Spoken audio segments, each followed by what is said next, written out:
Buenos días, queridos estudiantes. Espero que todos se encuentren bien de salud. Igualmente sus respectivas familias. Bien, hoy día entonces estamos ya en la semana 9 del temario de geografía y vamos a tratar acerca de la biodiversidad y ecosistemas en el mundo. Algunas nociones básicas para entender todo este fenómeno, ¿no?, de la diversidad. Y luego también veremos las grandes regiones, ¿no?, donde vamos a encontrar esa biodiversidad, ¿no?, que se les conoce con el nombre de biomas. Y finalmente terminaremos asociando los conocimientos adquiridos con un compromiso muy grande que tenemos a nivel del planeta, es decir, cumplir con los objetivos del desarrollo sostenible. ¿De acuerdo? Entonces ya todos preparados con sus cuadernitos, sus lapiceros por algunos apuntes que de repente tengan que hacer. El aprendizaje se hace no solamente observando, escuchando, sino también tratando, ¿no?, de ustedes en su campo esquematizar algunas ideas que estamos virtiendo aquí. Entonces empezaremos primero por observar, ¿no?, esta primera diapositiva de nuestro PPT y bueno, lo que nos llama la atención y todos lo que han hecho es mirar primero las fotos, ¿no?, las fotos que tenemos en esta presentación. Tenemos entonces plantas como esta planta que se conoce como Victoria regia, ¿no?, abunda en las zonas tropicales. Tenemos también de las zonas tropicales, ¿no?, estos guacamayos azules y rojos, el gallito de las rocas. Tenemos, hasta ahí parece que, ¿no?, hasta ahí, hasta el gallito de las rocas nos suena, ¿no?, bastante familiar, y es porque son plantas y animales que también los tenemos, digamos, en el Perú. En cambio, aquí a la derecha nosotros tenemos la imagen, ¿no es cierto? Tenemos la imagen aquí de unos primates, ¿no? Por su aspecto todo pelo negro, ¿no? Se trata de monos, ¿no? ¿Pero qué tipo de monos? Chimpancés, ¿no? Son los chimpancés. Claro, este tipo de monos no lo tenemos nosotros, ¿no? Pero sí hay primates, ¿no? En nuestra selva amazónica tenemos primates, ¿no?, como el mono choro cola amarilla, que también tiene este pelaje negro, pero a comparación de los chimpancés, ¿no?, que son los que habitan en el África, el mono choro, las maquizapas, estoy confundiendo con las maquizapas, ¿no?, que se parecen por el color negro, pero la maquizapa en realidad es un animal bastante delgado y de menor tamaño que el chimpancé. Bueno, aquí tenemos camélidos andinos, tenemos ahí un jaguar, por aquí tenemos, parece ser esto es un tapir, ¿no?, el que tenemos aquí, un tapir. Por aquí elefantes. Elefantes solo lo tenemos en el Parque de las Leyendas, ¿no? Y saben ustedes que los elefantes son propios, pues, ¿no?, de el continente africano, aunque también se le tiene en la India, ¿no? Y estos de aquí, no sé si ustedes los distinguen. También son primates, unos que yo adoro mucho, son lindos, ¿no? Son los orangutanes, ¿no? Los orangutanes tienen ese pelo medio naranja, ¿no? Son grandotes, bien lentos y son muy amorosos. En realidad todos los primates son amorosos con sus crías, ¿no? Bueno, entonces aquí estamos viendo una gran variedad de especies, tanto de lo que son animales como también de los que son plantas, ¿no?, de lo que es planta. Y en el caso animales, ¿no?, por ejemplo aquí se ha dado el caso, ¿no?, 1 vienen a ser chimpancés, ¿no?, y 2 también son primates. ¿Qué hay común en ellos? Que son primates. Pero miren ustedes, aquí tenemos en 2 sería el orangután, ¿no? El primate chimpancé del 1 característico es del continente africano, ¿me entienden? En el caso del orangután, ¿no?, entonces es más probable encontrarlo en el continente asiático, ¿sí? África, chimpancé y Asia, África, chimpancé y Asia, los orangutanes, ¿correcto? Ahora, ¿qué cosa tienen en común? Tienen en común que los dos son primates, ¿no? Bien. Pero ¿dónde viven estos primates? ¿Acaso en el desierto?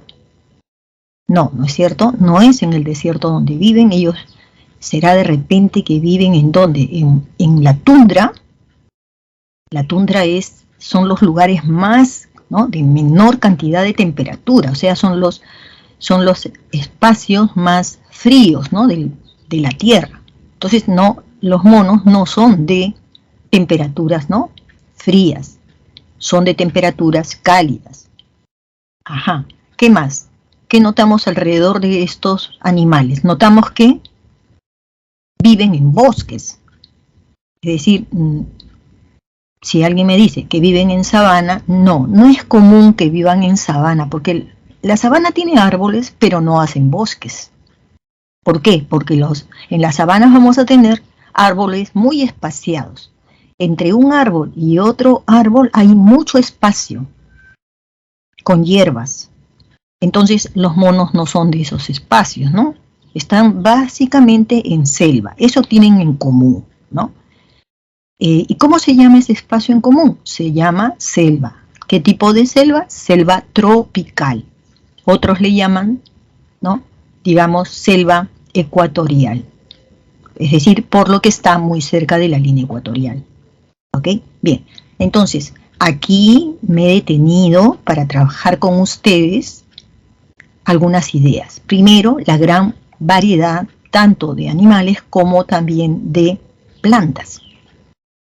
Ya, de plantas, de flores, ¿no?, de vegetales, ¿sí? Y en segundo lugar, he manifestado, ¿no?, que vamos a trabajar grandes áreas que tienen una gran variedad, ¿no?, una gran diversidad. Pero en esa diversidad vamos a encontrar también que tienen, siendo del mismo orden, primates, entonces vamos a encontrar que sus ambientes son semejantes. Y a eso es que nosotros les vamos a llamar grandes regiones. Tanto uno como dos se van a unir, ¿no? Los vamos a comparar en su similitud. ¿Qué tienen de similares? Hemos visto algunos rasgos que tiene el medio ambiente. Por ejemplo, tiene que ser aquí en este caso, ¿eh?, para este caso, bosques, ¿no es cierto? Esa es una cosa que vamos a ver que tienen en común. ¿Qué más van a tener en común? Porque para que haya bosque también tiene que haber un clima. ¿Cómo se llama ese clima? Se llama clima tropical. ¿Bien? Tenemos bosques, tenemos clima. Y hay aquí otro factor también que va a hacer que los primates del continente africano y el del continente asiático lo tratemos, digamos, como algo, como una región, ¿no?, especial. ¿Qué más le falta aquí? Algo muy importante. ¿Cuál sería? Ya hemos dicho, ¿no?, que entre ambos tenemos, ¿no?, que van a compartir, ¿no?, un mismo ambiente, ¿no?, un mismo clima también, ¿no? Pero hay una cosa importante también, la latitud. No se olviden, la latitud, ¿no?, que puede ser, la latitud, ya saben, nos lleva a nosotros a pensar que puede ser latitud sur o latitud norte. Eso ya lo hemos trabajado en cartografía, ¿no? Entonces, vamos a ver que también van a ser semejantes porque viven en la misma o semejante, ¿no?, latitud. Entonces, por eso me detuve aquí, ¿ya? Hay una cosa que siempre tengo que decirles. Hay veces me falta un poquito de tiempo para desarrollar hasta que llegue cívica, ¿ya?, o hasta geografía. Pero ustedes tienen que comprender que las preguntas que ustedes les pueden pedir son infinitas, ¿correcto? Entonces, tenemos que desarrollar en ustedes la capacidad para poder observar y la capacidad para poder analizar. ¿Qué hemos hecho aquí entonces? Yo he dirigido la observación en ustedes. ¿Para qué? Para que ustedes desarrollen su capacidad de pensar. Porque la capacidad de memorizar, yo sé que ustedes la tienen y muy bien. Yo no, porque soy una persona de repente mayor, me olvido de veces de cosas, ¿no? Es lo natural. Pero ustedes sí están en la edad de desarrollar capacidades mayores, como son, por ejemplo, el análisis, ¿ya? Entonces, ahora vamos a seguir. ¿Qué cosa es la biodiversidad, no? Bueno, cuando hablamos de biodiversidad estamos hablando, bio es la vida, ¿no es cierto? Y la diversidad es lo que estamos viendo aquí, que todos no son homogéneos, ¿no? Sino son heterogéneos, es decir, están variando en sus formas, están variando en su espacio. ¿Sí? ¿Alguien quiere preguntar, creo? Estoy escuchando un micrófono. ¿Alguna pregunta? Ya. Está abierto un micrófono, ¿no? Si quieren preguntar, pueden preguntar. No hay problema, ¿ya? El concepto... Buenos días. ¿Cómo estás? Ok. ¿Alguna pregunta? Cocino 2 presas más, por eso para mi almuerzo. ¿Alguna señorita tiene el micrófono prendido? Mañana, ¿no? Encendido. Ay, es chiquita. Quiero a cocinar de las 2 de la noche. Aló, aló. Señorita que tiene el micrófono prendido, un favor, apáguelo o si no haga su pregunta, ¿sí? Ya, el concepto entonces de biodiversidad nos refiere a la diversidad pues biológica, ¿no? Que también se le conoce como biodiversidad y nos hace ver la gran variedad de seres vivos, ¿no? Que hay, digamos, en nuestro planeta, ¿no?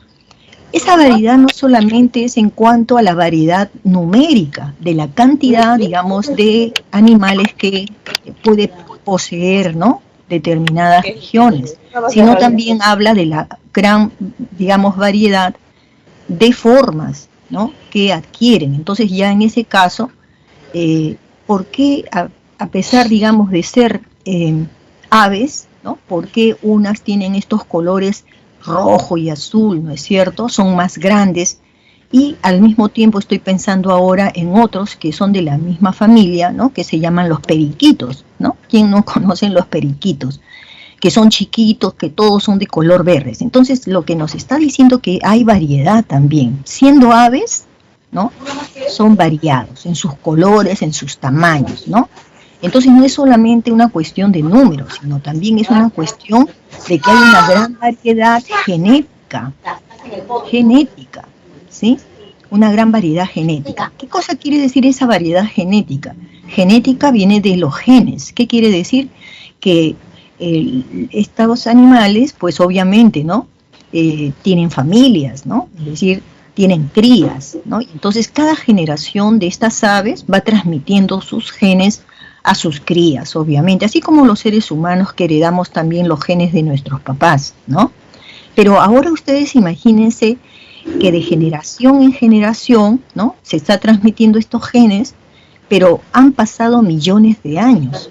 Entonces, en esos millones de años que ha transcurrido, en el camino, obviamente, va habiendo cambios en esos genes, ¿de acuerdo? Imagínense ustedes que hay una teoría que explica, ¿no? Que nosotros, los seres humanos, somos descendientes de los primates, de estos de aquí, miren, somos descendientes de primates.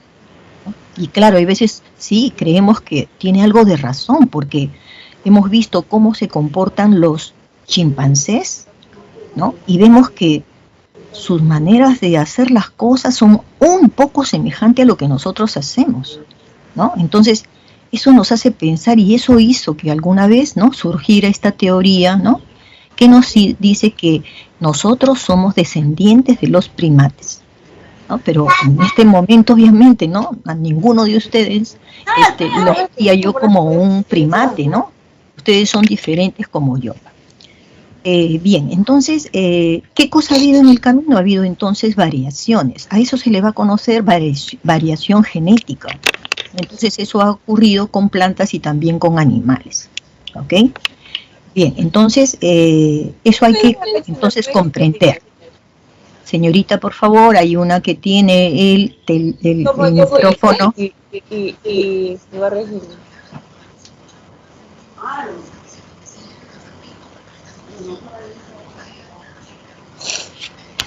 Y ahí le compra a Luciana su famoso pastel de luna, ese que ve en la película. Compañera Fiorella, tu micrófono está prendido. Fiorella. Ya. creo que ya lo apagó. Gracias, gracias, gracias. Ya estaba llamando yo al auxiliar. Ya, disculpe. Entonces, ¿a qué llamamos variación genética? La variación genética es, ¿no?, ese fenómeno por el cual al pasar millones de años, inclusive los genes que tienen los animales comienzan a cambiar. Esa sería una de las explicaciones del por qué tenemos aves, pero las aves son de distintos colores, de distintos tamaños, de distintas estructuras y también quizás una que otra cosa, una costumbre, ¿no?, un hábito o una comidita en general que posee alguno de ellos. Por ejemplo, yo no me imagino al gallito de las rocas, este animalito de acá, ¿no?, comiendo tierra. Pero los guacamayos, ven ustedes aquí, están prendidos de este tipo de rocas que son bastante arcillosas. Entonces ellos comen muchas semillas que tienen, ¿no?, las plantas, ¿no?, las flores, las plantas, los árboles. En los árboles vamos a encontrar también hojitas y ellos comen esos vegetales, pero esos vegetales pueden hacerle daño. Entonces ellos ya se han adaptado a que ellos tienen que comer parte de este material rocoso para que no vayan a morir, ¿no? Es decir, miren lo que ha hecho la propia naturaleza, ¿no? Y estos animales han evolucionado hasta ese punto, ¿no? Pueden seguir comiendo estas plantitas que son, digamos, necesarias para que se alimente, pero al mismo tiempo, ¿no?, son una amenaza. ¿Qué contraviene esta amenaza? El que estos animalitos coman un poco de estas tierras de aquí, por eso se prenden a la roca, están ahí picando la roca para contrarrestar esta amenaza.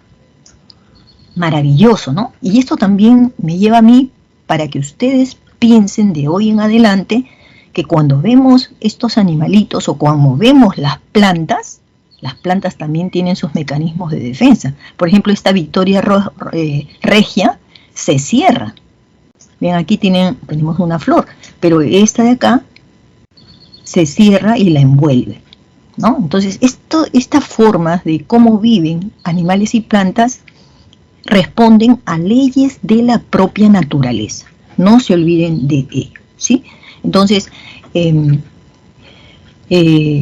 esta biodiversidad de la cual hablamos va a ser muy diferente según sean las regiones ecológicas, ¿sí? Entonces, nos vamos a dar cuenta que donde más biodiversidad existe es en la zona tropical.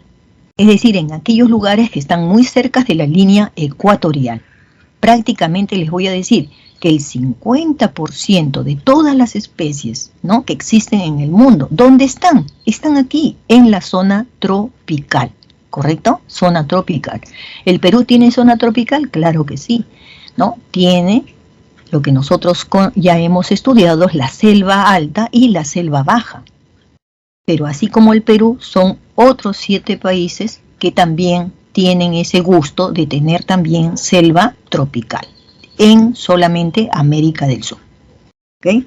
Vamos a seguir acá para que ustedes vean, ¿no?, lo que ya ustedes han analizado y han visto, se resume en este esquema. Y ustedes tienen que aprender eso.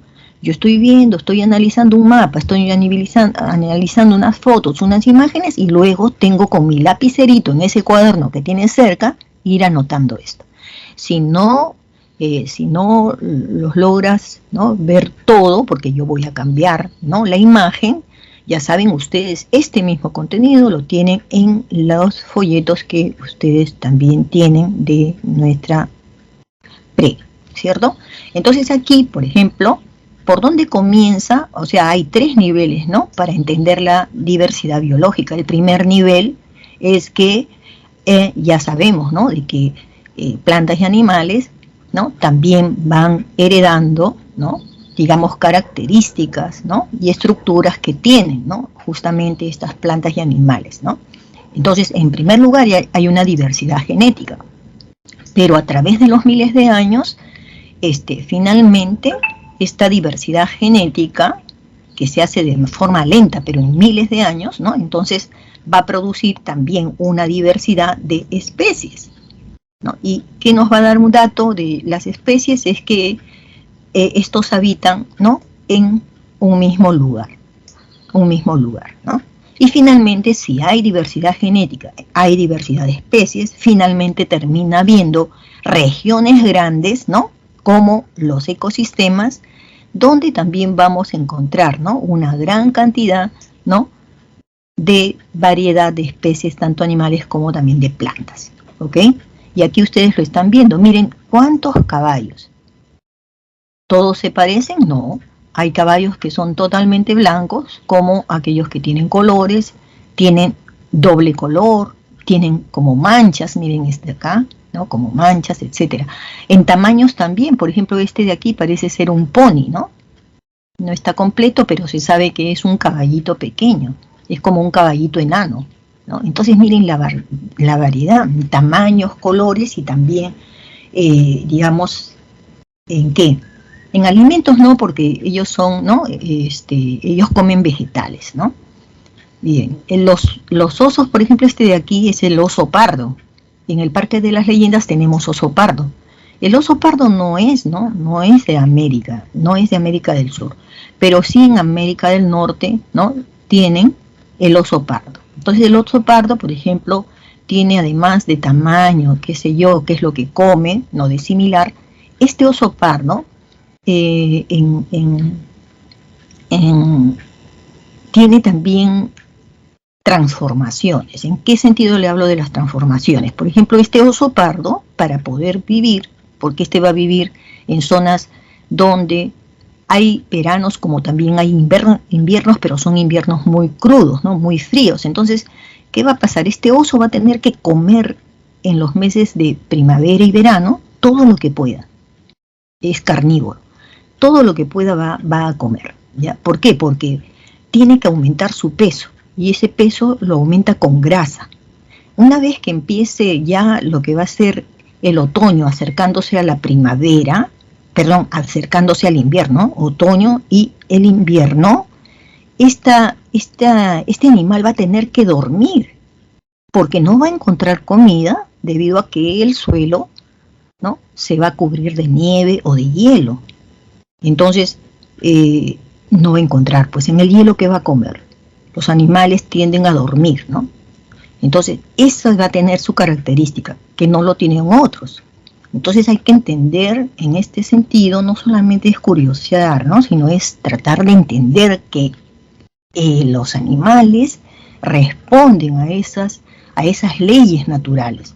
Y si el hombre interviene en eso, entonces estamos cambiando lo que son las leyes de la naturaleza.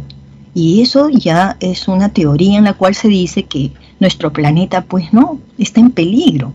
Porque si el hombre sigue aprovechándose de los recursos naturales y cambia con esto, ¿no? De una forma ya, digamos, violenta, ¿no? Lo que acostumbran a hacer los animales o las maneras como las plantas también, ¿no? Digamos, crecen, va a pasar algo, ¿no? Va a pasar algo. Eso hay que tenerlo entonces muy en cuenta. Igualmente pasa aquí, ¿no? Aquí hay unas fotos aquí pequeñas, ¿no? Pero aquí estoy viendo bien, este árbol, ¿qué cosa tiene? Muy pocas hojas, ustedes la han visto, muy poquitas hojas, ¿no? Y parece ser un espacio, ¿no? Donde hay arbustos, ¿no? Pero no hay bosque, aquí no hay bosque. Aquí sí lo hay. Por eso se habla de la selva exuberante. Esa palabra selva exuberante significa que es una región donde hay bosque, de árboles muy grandes y muy pequeños también. Esta parte de aquí son palmeras. ¿Dónde crecen las palmeras? Generalmente las palmeras van a estar, ¿no? En zonas, digamos, tropicales. Pero aquí no hay bosque. Las palmeras crecen a espacios también un poco distantes. Entonces, eso es lo que el día de hoy, ¿no? Nosotros vamos a tratar. Vamos a hablar entonces de estas grandes regiones que toman el nombre de biomas, ¿no? Grandes espacios donde en cada estos espacios van a haber condiciones, digamos, similares de ¿qué? De clima. Condiciones similares de clima, ¿no? Lo que va a determinar, ¿no es cierto?, que haya aquí también semejanzas ecológicas, ¿no? En ellas hay comunidades tanto de animales como también va a haber comunidades de plantas. A esto es que se conoce con el nombre de biomas. Veamos en este mapa, tenemos biomas, ¿no? Acá tenemos biomas. Existen tanto biomas terrestres como biomas también acuáticos, pero en nuestra clase solamente vamos a trabajar los biomas terrestres, ¿ya? Pero ustedes sí tienen que saber que también, ¿no? En los mares también hay diversidad, ¿ya?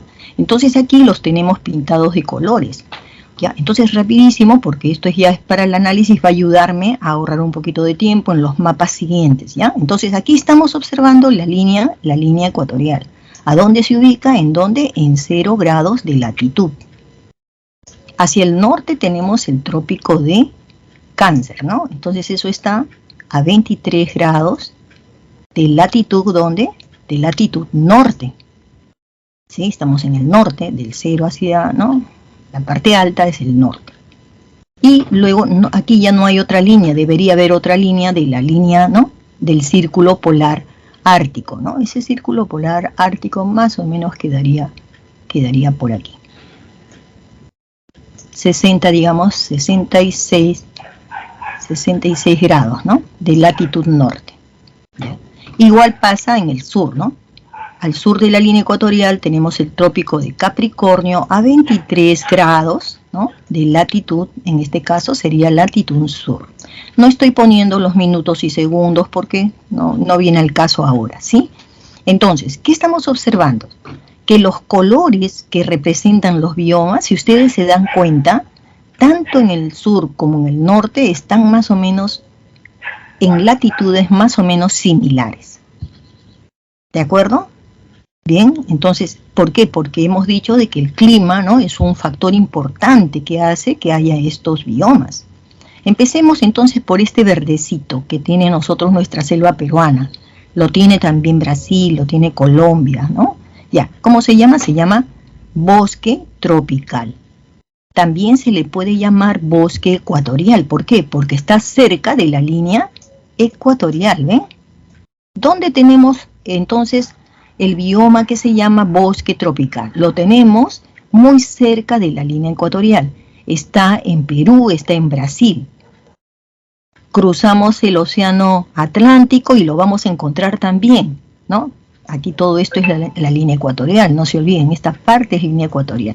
Entonces, aquí lo vamos a encontrar, en esta parte verde, hay selva, ¿sí?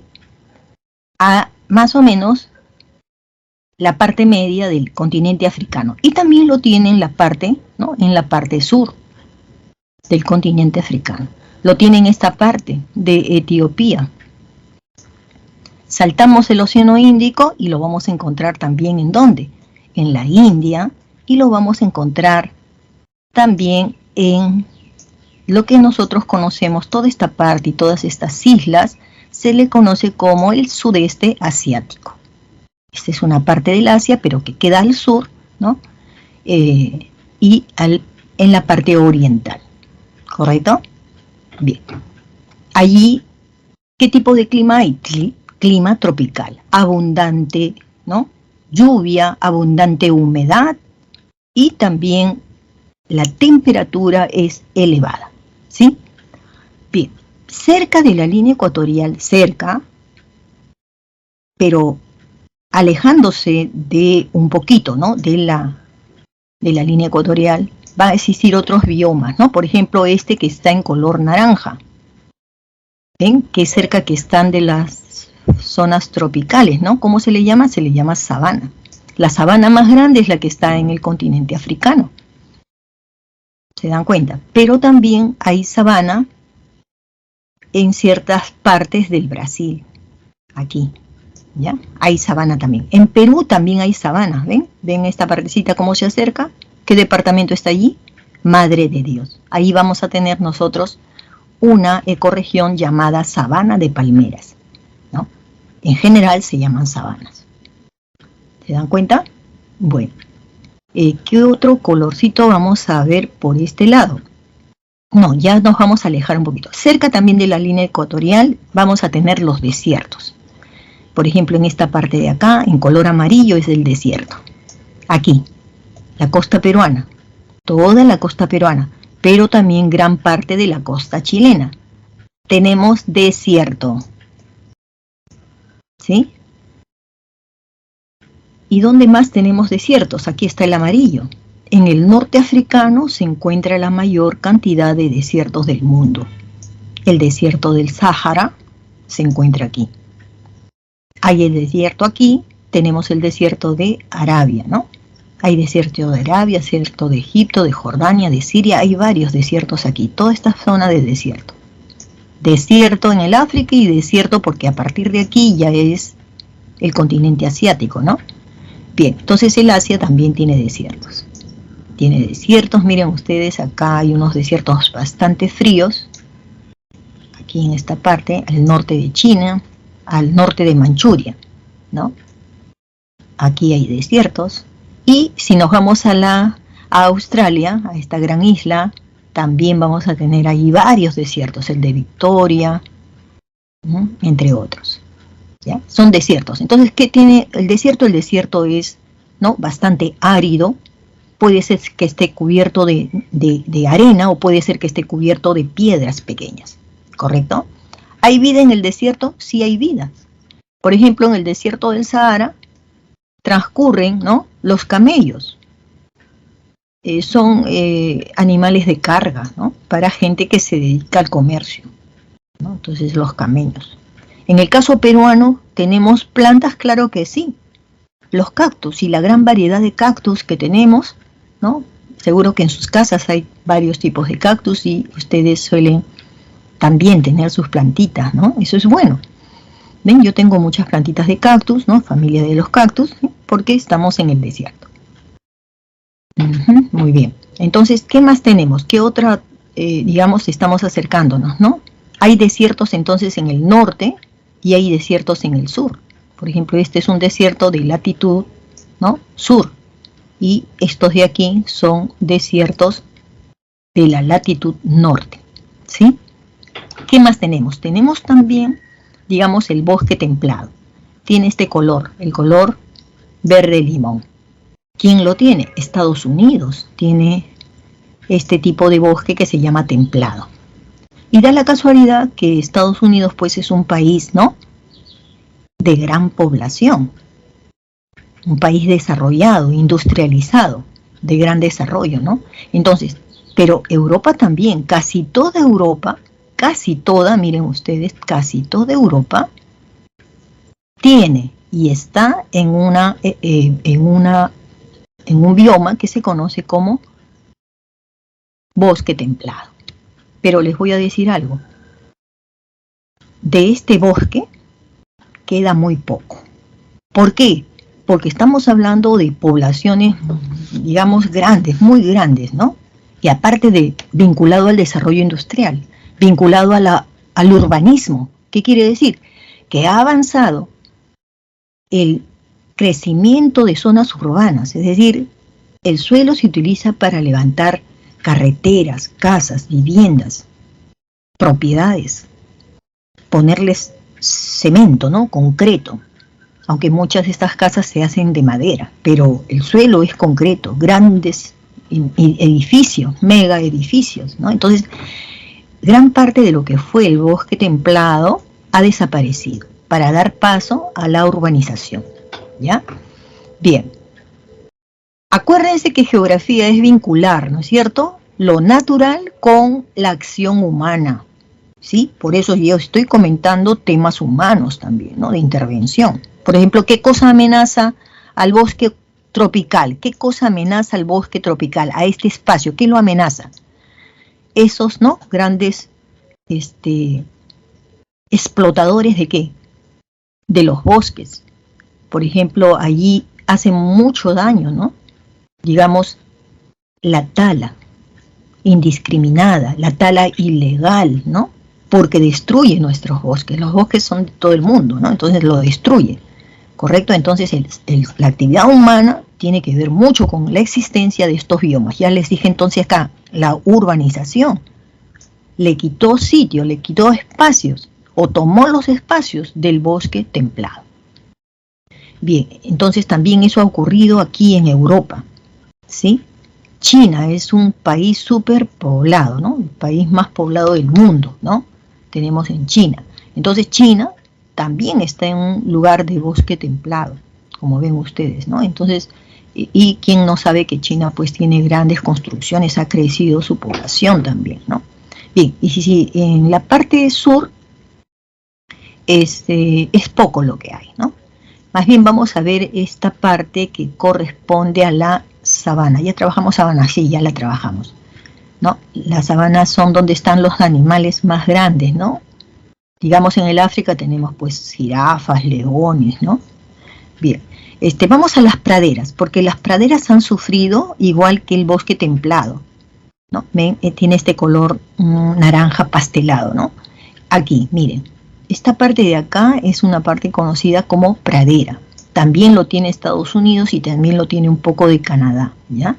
¿Dónde hay más praderas? Aquí, miren, en esta parte de aquí son, digamos, lo que se conoce como pradera. ¿Ok?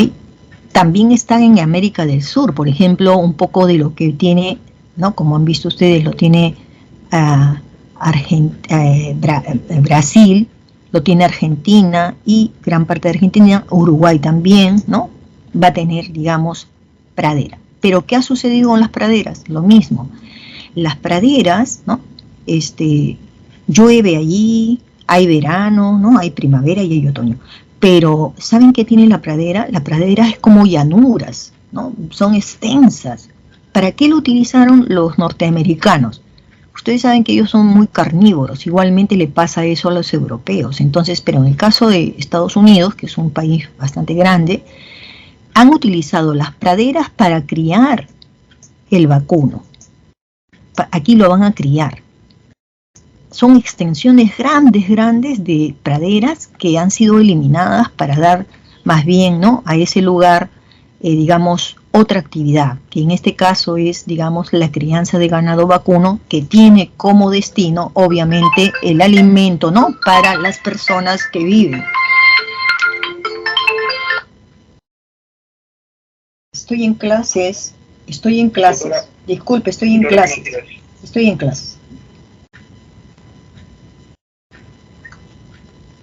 Disculpen, chicos. Ya, tenemos entonces, ¿no? Ya han visto ustedes. La parte morada que tenemos aquí está hacia el norte, se le conoce como taiga. Todo esto morado. Abajo no lo hay. En las latitudes sur vemos que no hay. ¿No hay por qué? Porque no hay más continentes. Si ustedes se dan cuenta, la mayor parte de los continentes, ¿en qué latitud está? En el norte. Aquí están. ¿Ya? Entonces, ¿qué va a pasar? Nosotros ya no vemos en el sur, ¿no?, digamos, taiga o bosque boreal. No lo hay, ¿no? Sí vamos a encontrarnos por aquí, ya sabemos, con la Antártida, ¿no es cierto? Por aquí va a haber la Antártida. Entonces, ¿qué sigue a la taiga? Al norte de la taiga, ¿qué cosa tenemos? ¿No? Al borde de la taiga, en color azul, tenemos a lo que viene a ser la tundra. No se olviden de la tundra, ¿ya? Aquí también. ¿Ven? Esta parte azul. La tundra, sí, la tundra podríamos ponerle a la Antártida, ¿no? Porque en la tundra el suelo está casi todo el año está congelado. Permafrost se le llama así. Hielo permanente. Esta parte de aquí, ¿ya? Entonces, la Antártida sí podríamos tomarla entonces como una tundra, ¿no? Así está la del norte, le llaman tundra ártica, y podríamos hablar de la Antártida como la tundra antártica. ¿Ok? Ya, entonces con esta referencia, este mapa, voy a ahorrarme un poco de tiempo en las siguientes diapositivas. Les decía entonces, los biomas terrestres han sido tipificados, ¿no es cierto? Y según, digamos, algunos criterios. Por ejemplo, para poder hablar del bosque tropical, vamos a ver, ¿no?, que hay algunos vegetales que dominan en esos territorios, aun cuando se trate de América o aun cuando se trate, digamos, del África o del Asia. Entonces, la vegetación dominante es un criterio para clasificar biomas. Y el otro criterio que acabamos de explotar ahora en esta parte, ¿no?, de mi exposición, ¿en dónde está? En todo esto que he explicado. La latitud, según se ubique esa región en cierta latitud, nos va a dar la idea de la existencia de un bioma. ¿no? Entonces aquí está la latitud. Y la vegetación ahora ustedes lo van a ver a través de cada bioma. En general hemos agrupado también a los biomas según su clima, ¿no? Entonces vamos a observar que tenemos dos biomas con climas cálidos. El bioma que se llama bosque tropical o ecuatorial y el que se llama sabana. Ahí lo tienen, ¿no? Climas cálidos, ¿no? Hay más lluvias, parece ser, ¿no? ¿Dónde? Aquí, en el bosque tropical. Y es aquí donde hay la mayor variedad de plantas y de animales, ¿no? Luego tenemos climas secos, ¿no? Seco, ¿qué sería? ¿No? Donde no hay lluvias. Entonces eso sería en el desierto. Salvo, ¿no es cierto?, que se trate de la existencia de un oasis. Aquí, por ejemplo, estamos viendo la existencia de un oasis porque está rodeado de desierto. Esto también es desierto. ¿Y qué sucede en ciertas partes del desierto? Emergen aguas del subsuelo, solamente para esta partecita. Por eso es que hay árboles ahí, ¿no? No es una selva, es palmeras. O sea, permite el crecimiento de ciertas plantas nada más, las palmeras, por ejemplo, ¿no? Bosque templados, es decir, donde no es extremadamente frío ni tampoco es extremadamente caluroso, no lo es. ¿Cuáles son esos biomas? El bioma bosque templado y el bioma praderas y estepas. Esos dos son templados. Y ya los que son fríos, ¿no? Fríos son la taiga y la tundra. ¿Cuál es la diferencia entre taiga y tundra? En la taiga todavía vamos a ver ¿qué? Árboles. Como estos los pinos, ¿ya? En la taiga. En la tundra ya no se ve árboles. ¿Por qué? Porque el suelo está cubierto de hielo o de nieve. Si acaso llega el verano, va a haber unos pocos lugares descubiertos del hielo, va a haber algunos lugares descubiertos del hielo y con unas plantitas pero que son pequeñas, como los líquenes, por ejemplo, ¿no? Líquen o líquenes, ¿no? Los vamos a encontrar, ¿ya? Entonces cada uno de ellos vamos a estudiarlos y tienen aquí la síntesis, ¿no? De lo que, digamos, se necesita que ustedes más o menos vayan relacionando, ¿no? Entonces tenemos en primer lugar el bosque tropical. Ya vimos dónde se ubicaba el bosque tropical. Abarca aquí, como ven ustedes, parte de América Central y gran parte de lo que es América del Sur. En el África la parte central y en el Asia la parte del sudeste asiático. El clima es tropical, ¿no? Ya hemos explicado que lo tropical implica, ¿no?, una temperatura cálida, 28 grados Celsius aproximadamente. Las precipitaciones son las mayores de todos los biomas. Por ejemplo, aquí se da 2000 milímetros, ¿no?, de precipitaciones al año. Entonces, esto, digamos, es importante. Hay abundante humedad, porque ven ustedes que el agua, sea que cae de la lluvia o es el agua que está en la atmósfera como vapor de agua, eso, digamos, contribuye, ¿no?, a la mayor existencia de lo que es la vegetación, ¿sí? En cuanto a la flora, hay una gran diversidad de plantas. Vamos a encontrar, por ejemplo, los árboles, ¿no?, cuyas hojas son perennes, ¿ya? Por ejemplo, en la selva peruana tenemos caoba, en las selvas del sudeste asiático hay bambú, cedro nuevamente hay, ¿no?, aquí en las selvas, ¿no?, tropicales, ocume, hevea, de esta última se extrae el caucho, ¿sí? Perennos, ¿por qué le vamos a decir? Porque las hojas de estos árboles se mantienen allí. Obviamente que caen esas hojas, ¿no? Pero así como hay un proceso de caer, al mismo tiempo hay un proceso de crecimiento de más hojas.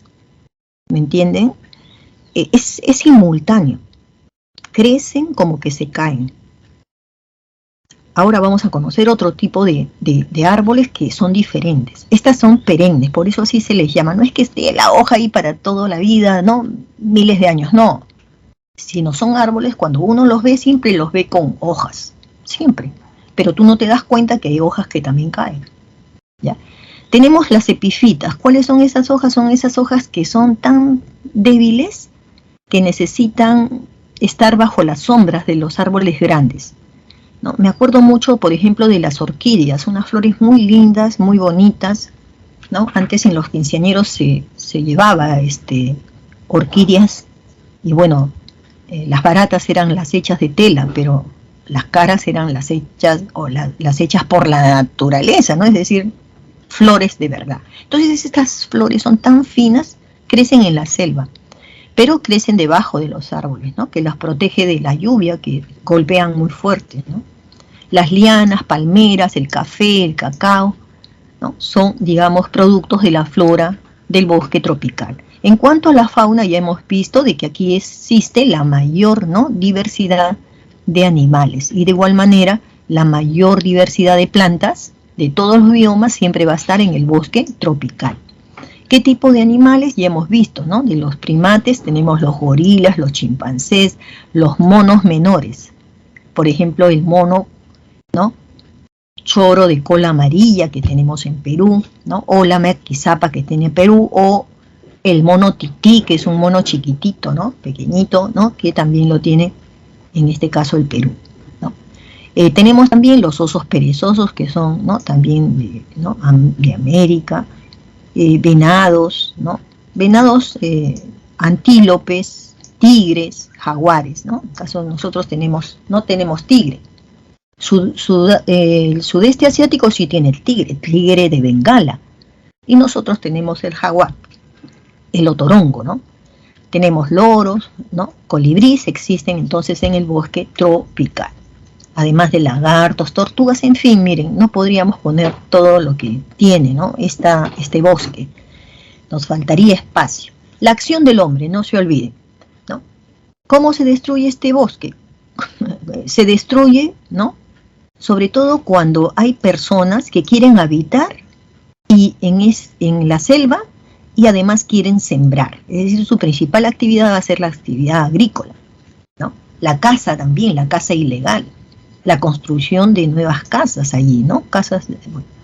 Entonces, ¿qué va a suceder? Esto es, digamos, peligroso, ¿no? ¿Por qué? Porque ya cuando esta gente que viene de otros lugares quiere sembrar, ¿qué va a suceder? Va a utilizar una técnica que se llama la roza y quema.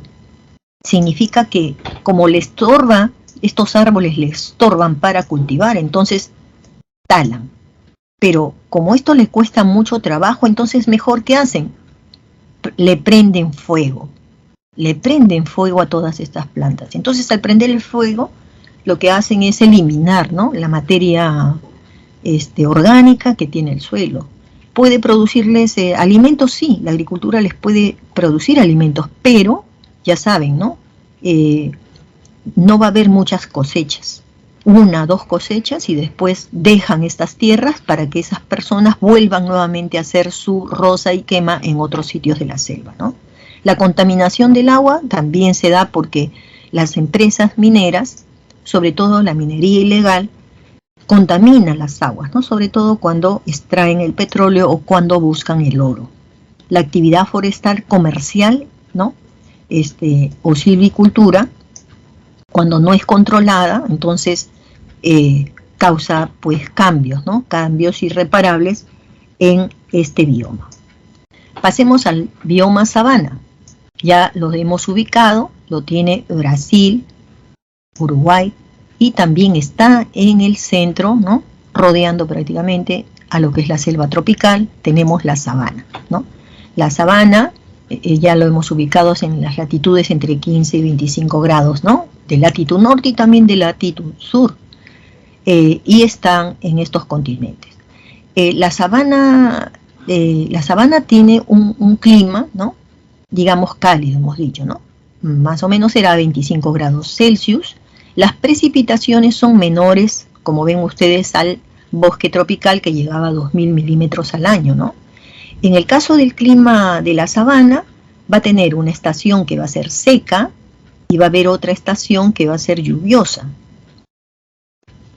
Por ejemplo, en el caso de la sabana africana, acuérdense que la línea ecuatorial pasa así, ¿no? Entonces hay una sabana del norte y hay una sabana del sur. Actualmente la latitud norte ahora en este momento está en invierno, mientras que en latitud sur estamos nosotros en el verano. Entonces, vamos a ver que estos animales como la jirafa, los elefantes, los leones, no sé, muchos animales del continente africano van buscando el agua. Es decir, alguna vez le toca ser seco al norte y le toca tener lluvias al sur. Y en otros momentos al revés. Entonces, ¿qué va a suceder? Los animales se han adaptado a eso. Entonces comienza a ocurrir lo que se llama la migración de las especies, ¿no? La migración, ¿qué quiere decir? Todos los animales conjuntamente, leones, elefantes, jirafas, marchan hacia ¿dónde? Acá en el África, ¿no? Marchan hacia el norte, en busca de agua. Y luego esos mismos animales, ¿no? Si han sobrevivido en el camino, después marchan hacia el sur. Pueden ustedes ver videos de la migración de animales en la sabana y es espectacular, ¿sí? En esta flora, si ustedes se dan cuenta, miren acá, se trata de un espacio bien, ¿no? Llanura. Y árboles no están juntos, no hay bosque. Esta de aquí es el árbol llamada acacia. Están separados una de la otra. Otros, además de las acacias, importantes es la planta este árbol, baobab, gordo en el tronco, y luego se vuelve ya muy delgadita en sus ramas y tiene muy poquitas hojas en realidad, muy poquitas hojas. ¿Correcto? Entonces el baobab, no se olviden, acacias, que son esas que le dan como una especie de sombra a los animales, ¿no? Es como un paraguas, las acacias, ¿ya? Y el baobab, son típicos entonces de lo que viene a ser la flora aquí, ¿no? Y miren al león, porque este es el escenario del león, no la selva tropical, no, sino es la sabana. Miren hasta dónde le llega, miren la hierba que crece ahí, hasta dónde le llega, hasta tapar prácticamente al león, ¿no? Este león está reposando, pero atento a cazar a otro animal para comerse. El león no come carroña, el león come carne fresca, ¿no? Entonces tiene que cazar otros animales, ¿no? Entonces ven ustedes, este está escondido y las hierbas le cubren el cuerpo, ¿sí? Entonces les quiero decir con esto que aquí hay hierbas que tienen hasta una altura de 3 metros. Yo solo mido 1,50 metros, o sea, 3 metros ya es una hierba tremendamente grande y yo me perdería ahí en esas hierbas, ¿se dan cuenta? Bien, entonces tenemos eso, hierbas, arbustos, matorrales, crece esta hierba hasta 3 metros de altura, los árboles son escasos, dispersos, existe el baobab allí en el África y palmeras en América del Sur. Como por ejemplo nuestra ecorregión, sabana de palmeras en Madre de Dios. La fauna, ¿no? Hemos visto ya aquí, ¿no? En las fotos, leones, leopardos, elefantes, cebras. Aquí está el hipopótamo. En el Parque de las Leyendas también tenemos hipopótamo. Miren, yo me iría después de esto, aprovecho un sábado, no sé si tienen clases los sábados, y me iría al Parque de las Leyendas. Porque allí hay también comentarios sobre estos biomas. Y lo van a ver los animales en vivo, a ver si lo hacen. Y de verdad que yo también voy a ir. A ver si puedo ir este fin de semana. Vamos a ver, ¿ya? En fauna, en el África, ¿no? Ya hemos visto, en el África son estos animales que hemos señalado. En Australia, a ver qué típico es. Nadie se puede olvidar del canguro. Los canguros son lindos, ¿no? Otro animal ahí. El emu es una ave grande. En América del Sur, el ronzoco, ¿sí? Es como, el ronzoco es como un cerdo, del tamaño de un cerdo, y su carne se consume, ¿no? Oso hormiguero, hay venados y tucanes, bueno, loritos y toda una serie de aves. Acción del hombre, este hombre, ¿qué hace? Actividades agropecuarias, ¿sí? También tienen por costumbre quemar, ¿no? Quemar, digamos, este suelo. incendios que se provocan, ya saben, por descuido de estas personas que practican, ¿no?, lo que viene a ser esta roza y quema. Ya. Luego tenemos la caza ilegal, ¿no?, la caza ilegal de estos animales y el sobrepastoreo, cuando los propios habitantes, por ejemplo, africanos, llevan al poco ganado que pueden tener, y el ganado que ellos están ahora ensayando es el vacuno. Imagínense, entonces, este vacuno necesita mucho pasto, ¿no? Entonces, ahí, por ejemplo, la acción de llevar un animal que no es propio de estos lugares perjudica de todas maneras, porque entonces para criar vacuno tienes que alimentarlo de más hierbas, y vas con eso acabando con estos espacios que son, pues, no naturales, ¿no? El sobrepastoreo, ¿ya? Bien, de ahí vamos a pasar a la siguiente diapositiva. El bioma desierto. Uno diría, pues, pero ¿quién va a vivir en un bioma desierto si no hay nada? Bueno, depende, ¿no?, de qué desiertos, ¿no? Entonces, estos desiertos son de temperaturas, pues ya hemos dicho, cálidas, ¿no? Llega aquí en este caso a 30,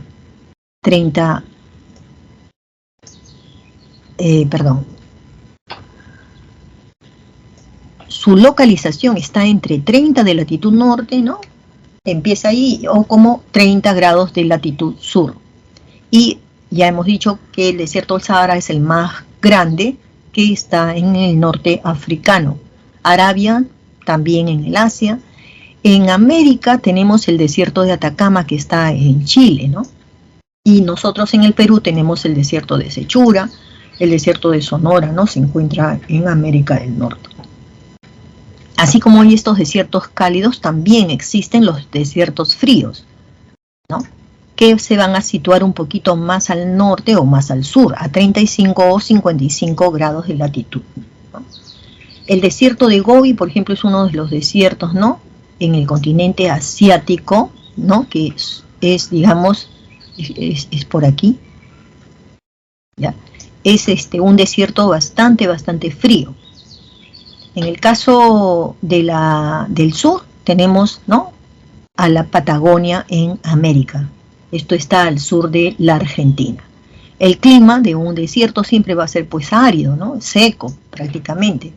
En el día puede haber temperaturas, ¿no?, que pueden llegar inclusive, miren, hasta 40 o 50 grados. ¿Se dan cuenta? Pero en las noches puede descender mucho. Justamente habíamos dicho de que en los desiertos el suelo está hecho de arena muy fina. ¿Por qué? Porque ha habido mucho ahí degradación, ¿no?, de este tipo de rocas. Por eso es que se vuelve una arena muy fina. La flora es escasa, pero las que existen son plantas que se han adaptado, ¿no? Por eso vamos a encontrar generalmente arbustos de hojas muy pequeñitas, son muy tupiditas, ¿no? Aquí los vemos, ustedes pueden ver, los mercados tienen ahora lugares donde compra o donde se vende, ¿no?, digamos, estas plantitas, que necesitan muy poca agua, de poquísima agua, ¿no? Otras que son gruesas, han visto los cactus, ¿no?, son del tipo también gruesos, ¿no?, cactus. Y palmeras, eso también podríamos verlo, ¿no? En la costa hay palmeras. Los nopales, bueno, son también este tipo de cactus. Esto es en la flora. Aquí tenemos, por ejemplo, en medio del desierto, miren, una palmera. Los nopales, ¿ven? Los nopales incluso dan frutos, ¿no? ¿A quién no le gustan las tunas? Las tunas son frutos justamente de este tipo de plantas de la costa. Los camellos son del continente africano, no, sí, pues al norte africano, del Asia, ¿no? Luego tenemos los escorpiones, que generalmente se presentan en suelos áridos. Quizás por donde vivan hay escorpiones, ¿no? Donde hay piedras, no hay casas, no hay mayores bulla, hay escorpiones.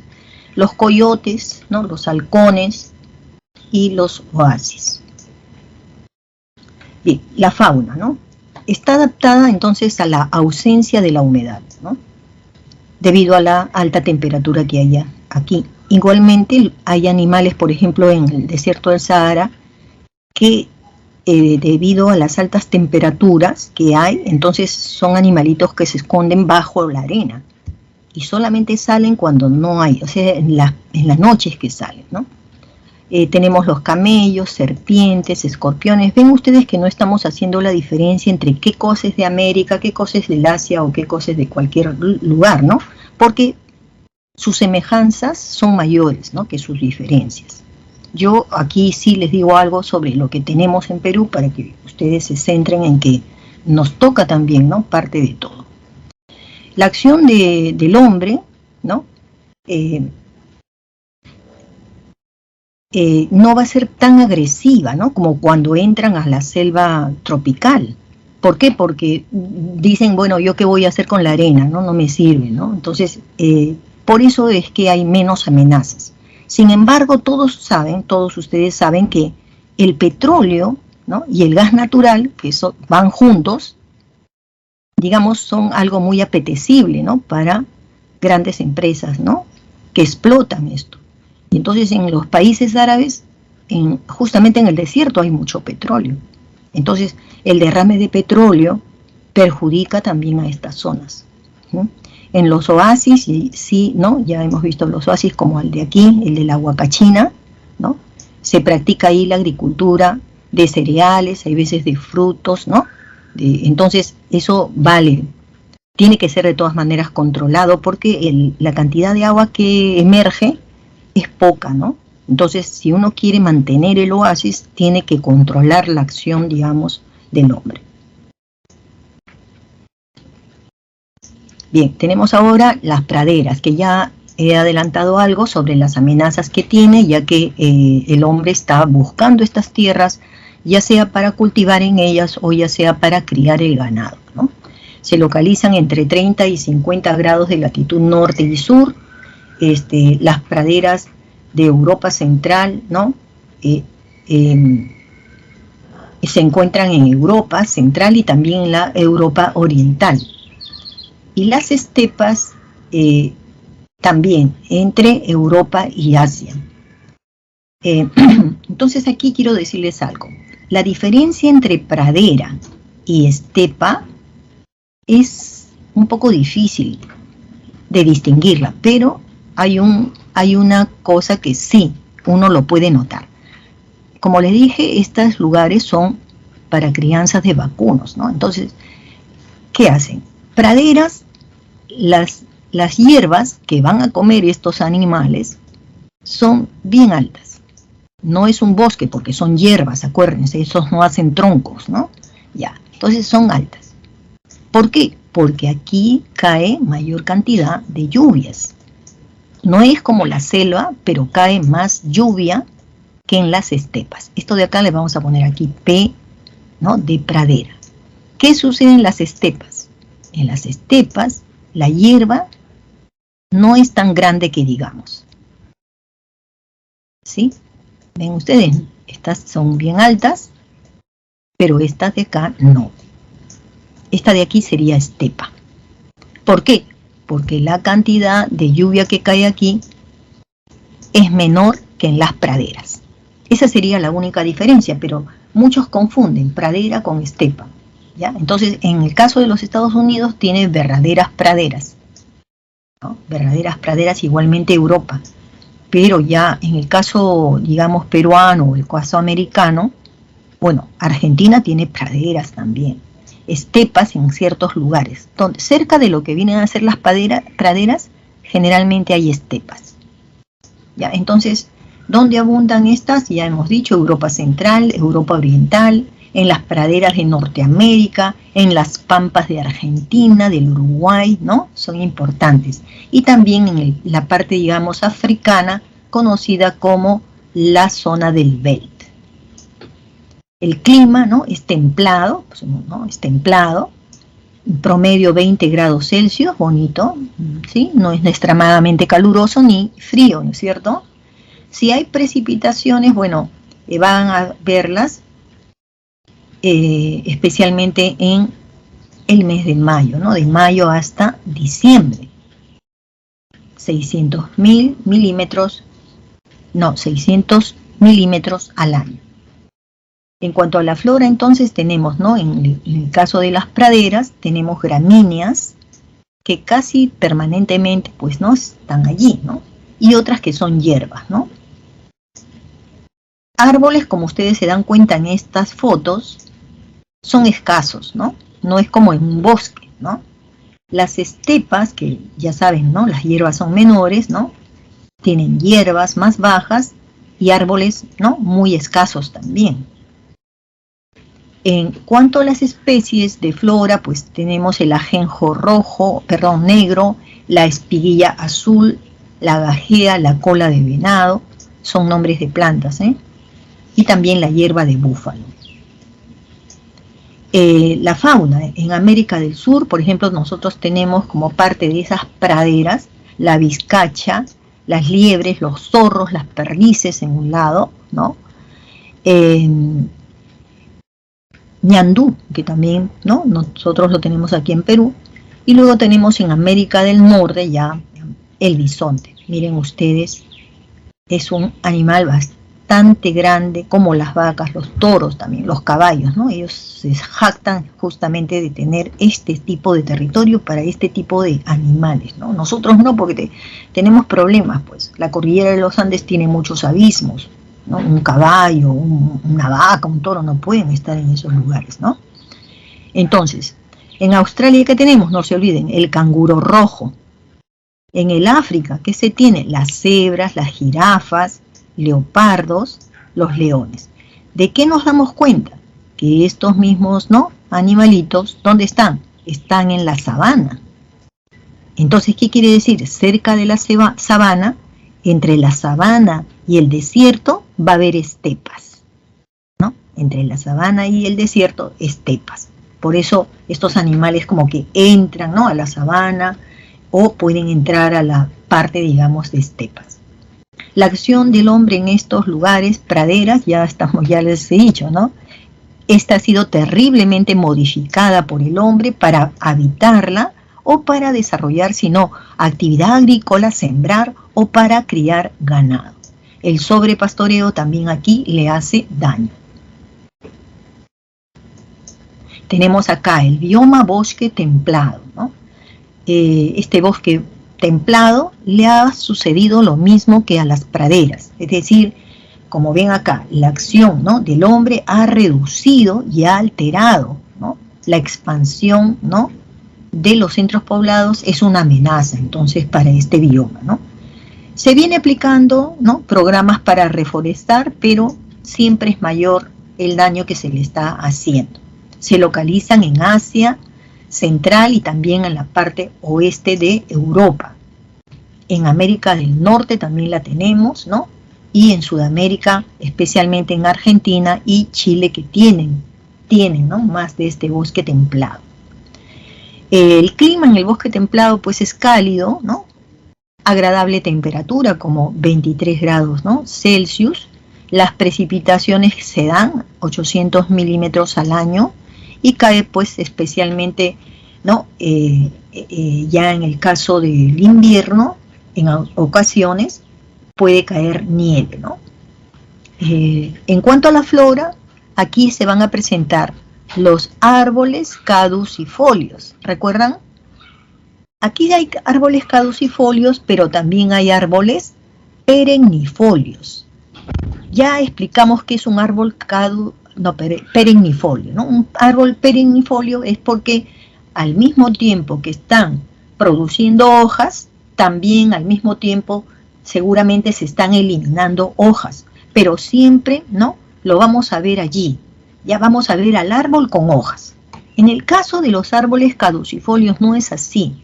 Aquí predomina en este bosque templado los caducifolios, ¿no? Entonces, ¿cuáles son estos caducifolios? El roble, las hayas, las arces, nogales, fresnos y castaños. ¿Qué le pasa al caducifolio? Ustedes aquí están viendo esta foto donde las hojas, ¿no? son muy variadas de colores y se ve, ¿no? prácticamente está muy tupido, ¿no? muchas hojitas. Pero imagínense que al llegar el invierno, esto es en primavera, al llegar al invierno, todas estas hojas se caen al suelo, se caen y entonces solamente nos dejan un árbol, solamente el tronco y las ramas, pero no hay hojas, todas se cayeron hacia el suelo. Por eso se les llama árboles caducifolios. Aunque les voy a decir algo, en realidad en esta foto se trata de un bosque mixto. ¿Por qué? ¿Qué cosa observan allí? No sé si notan, este es el tronco de un árbol que crece así. Mientras más bajo esté, las ramas son más largas. ¿No les parece que es el árbol del pino? El árbol del pino. El árbol pino es perennifolio. Y tenemos aquí pino y aquí también tenemos pino. Entonces aquí hay, el pino es perennifolio y todos los de colores medios rojizos son caducifolios. Por lo tanto, aquí tenemos un bosque mixto. Esto sobre todo lo hay en Europa, en las zonas mediterráneas. Luego tenemos la fauna. La fauna es de animales de los cuentos de hadas. ¿Se acuerdan cuando eran niños? De cuentos de hadas. Miren cuántos de estos personajes entran en los cuentos. El lobo, como el lobo feroz, ¿no? El zorro, el mapache, las ardillas, el topo. ¿Ve? Entonces, ardillas gris, ciervos de cola blanca, lobos, liebres, mapaches, cigarras, topos, linces, zorros, y etcétera, etcétera, aparecen en el bosque templado. La acción del hombre ya hemos explicado, ¿no? La expansión de centros poblados prácticamente ha hecho de que muchos de estos bosques, ¿no?, vayan desapareciendo. Se conserva como áreas naturales protegidas por el Estado. Uno puede visitar estos espacios que se han conservado, pero ahora es como las áreas naturales que tenemos también aquí en Perú, ¿no? Es decir, se han tenido que convertir por una ley en lugares que ya no se pueden alterar. Están poniéndole un freno, ¿no?, a que la ciudad vaya a abordar todos estos espacios. El bioma taiga o bosque boreal tiene dos nombres, taiga o bosque boreal. Se ubica en el hemisferio norte a 50 grados y entre 50 y 60 grados de latitud. Latitud que norte, obviamente, norte, ¿no? También se le llama bosque de coníferas, ahí tenemos otro nombre, taiga, boreal o coníferas, ¿no? Eso así se le llama en América. Bien, el clima aquí es frío, los veranos siempre le van a parecer a las personas como demasiado cortos. Hay abundantes precipitaciones en el verano, ¿no? La temperatura promedio es a 19 grados Celsius. Los inviernos le parecen sí que son largos. Es decir, en el año ellos sienten, ¿no?, que lo que es verano dura poco tiempo, en cambio es más prolongado, digamos la estación del invierno, ¿no? Hay escasas precipitaciones porque en todo caso si cae a forma de nieve, ¿no? Y en algunos momentos la temperatura se puede reducir, ¿no?, hasta menos 50 grados Celsius, sobre todo en las noches, ¿no? En cuanto a la flora, todavía en taiga vamos a encontrar bosques de árboles, ¿no?, con hojas perennes. Se les llama también, ¿no?, árboles coníferas, como pinos, abetos y píceas. Aquí tienen en la foto los pinos. Aquí todo un bosque de pinos. Ustedes saben, la costumbre de los norteamericanos es ir, talar un pino y llevarse el pino a la casa como arbolito de Navidad. Prefiero los árboles chinos. Al menos el árbol chino ya lo tengo yo, ¿no? Años ya. Bueno, pero cortar los árboles para llevártelo a tu casa y después, ¿qué haces con el árbol? Lo picas para ponerlo ahí en la chimenea, ¿no? Puede ser, pero estamos acabando con eso, con costumbres que ya deberíamos de dejarlas, ¿no? Árboles con hojas caducas, ya sabemos, caducifolios, y el sotobosque, que se refiere a bosques, pero los árboles pues están por debajo, ¿no? Es decir, son árboles en menor extensión y un poco más pequeños. La fauna se caracteriza por tener una fauna migratoria y también tiene otras que hibernan. como la que ya habíamos observado, ¿no? Como la práctica que tiene el oso pardo. Oso pardo, hay lobos, zorros, renos, ciervos, alces, liebres, entre otros. Ardillas también, ¿no? Cuando dice animales que migran, es porque algunos de ellos, al sentir, ¿no es cierto?, que del cambio de, digamos, de temperaturas, pueden mantenerse e irse al bosque templado. Pero hay otros que no pueden hacerlo, ¿no? Bueno, entonces si se quedan, de todas maneras, como el oso pardo, tiene que comer todo lo que pueda para poder hibernar, dormirse, ¿no? Durante meses, hasta que pase el invierno. La acción del hombre es la tala indiscriminada, la caza de animales por la piel que tienen, ¿no? Estos animales comercializan la piel, por los incendios forestales que también a veces se producen, ¿no? Y por la contaminación del suelo, porque de todas formas explotan, ¿no es cierto?, oro, plata, los minerales que posean, ¿no?, estos países. Y por último tenemos el bioma tundra, ¿no?, que se localiza, ¿no?, en latitudes superiores a 60, ¿no?, grados de latitud y mayores a 50 grados de latitud, ¿no? Entonces, los vamos a encontrar en América, en Europa y también en el continente asiático, especialmente también en la parte sur, en la península antártica. Vamos a observar altas montañas también. La tundra, por ejemplo, ¿qué tundra tendríamos nosotros en Perú? En las altas montañas. Si nuestras montañas se llaman Cordillera de los Andes, podríamos hablar de la tundra andina. En el caso de Europa, altas montañas vendrían a ser los Alpes. Entonces ahí se le llamaría tundra alpina, ¿no? De hecho, en estos lugares hay mucho frío, ¿no? Porque prácticamente estamos ya en la zona polar, ¿no? Donde las temperaturas pueden ser normalmente pues a menos, ¿no?, de 20 grados Celsius, ¿no?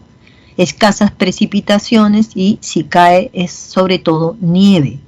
Otra cosa que simultáneamente se da va a ser fuertes vientos. En cuanto se refiere a la flora, las plantas pues no, son bajas, ¿no?, porque no hay lluvia, ¿no? No hay lluvia. Y además es poca la temperatura que allí existe. Entonces, cuando vemos un campo, sobre todo en verano, despejado de esos hielos, vamos a encontrar plantitas pequeñitas como musgos, líquenes, algo de pasto, ¿no?, y algo de gramíneas también.